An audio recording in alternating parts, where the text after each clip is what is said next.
Sure, yeah, eish, yeah, baba ngiyaxolisa and I hope uzazwisisa. Umoya wami uphukile lenhliziyo iyathonisa and lendlela emphila ngayo la I'm sure iyabonisa baba inkinga ikasi ligcwele izondo baba ngiyaxolisa. Yeah, baba ngiyaxolisa and I hope uzazwisisa. Umoya wami uphukile lenhliziyo iyathonisa and lendlela emphila ngayo la I'm sure iyabonisa baba inkinga ikasi ligcwele izondo baba ngiyaxolisa. Ngiyakhuleka kuwe baba nthemba ukuthi uzongixolela nguwe ngikhona ukuza kuwe and lami ngiyakholelwa lokho ivari ngiyahluleka and decide uphenduka edlelweni eliluhlaza ngiyazi ukuthi uzongikholela lami izono zami zinenge and futhi ngiyazibonela ngithi ngizama ukuthi ntshintshe abantu bathi ngiyasomela ngoba iminyaka ethile edlule ngeke ngazama ukuzibophela mbalekela lezi nhlungu abathi umhlaba usazoziletha ngiyajabula ukuthi ngazi ukuthi wena usazoziphetha kule kabi ngisehluleka labangane babaleka abanye bami bafunde kabi and mina ngiyasalela ngoba isigela bengasithanda amathuba agcina avaleka. So baba ngiyaxolisa and I hope uzazwisisa.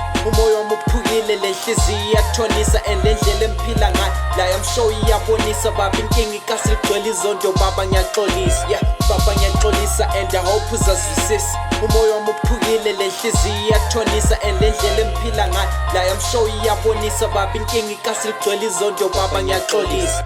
Baba ngiyaxolisa engaqondanga ukukwatisa ngikhule kasi njengomuntu kuningi kabe bengufisa laba abantu bembadisa bengaqonda ukubadisa besiphuza utshwala sibhema sihleka nsithi mhlambe siyakwejisa and izwi lakho lifikile lapho mbotshwe ngeketane ngiza kuwe-ke namhlanje lapha ngisoze ngahlupheka ngoba izwi lakho liyaphilisa mina lo ngiyabhiliva laba bangakholwa kuwe zwile bathi uzawubachisa lisekhona kodwa ithuba ukuthi labo bathole ukuphila uma besizwa leli lizwi kabaguqe ngamadolo ngeke kuze kube mnandi lapho kufika umhla welanga nanzelela ukuthi andungisanga indaba yami lawe. So baba ngiyaxolisa and I hope uzazwisisa. Umoya wami uphukile lenhliziyo iyathonisa and lendlela emphila ngayo la I'm sure iyabonisa baba inkinga ikasi ligcwele izondo baba ngiyaxolisa. Yeah, baba ngiyaxolisa and I hope uzazwisisa. Umoya wami uphukile lenhliziyo iyathonisa and lendlela emphila ngayo la I'm sure iyabonisa baba inkinga ikasi ligcwele izondo baba ngiyaxolisa.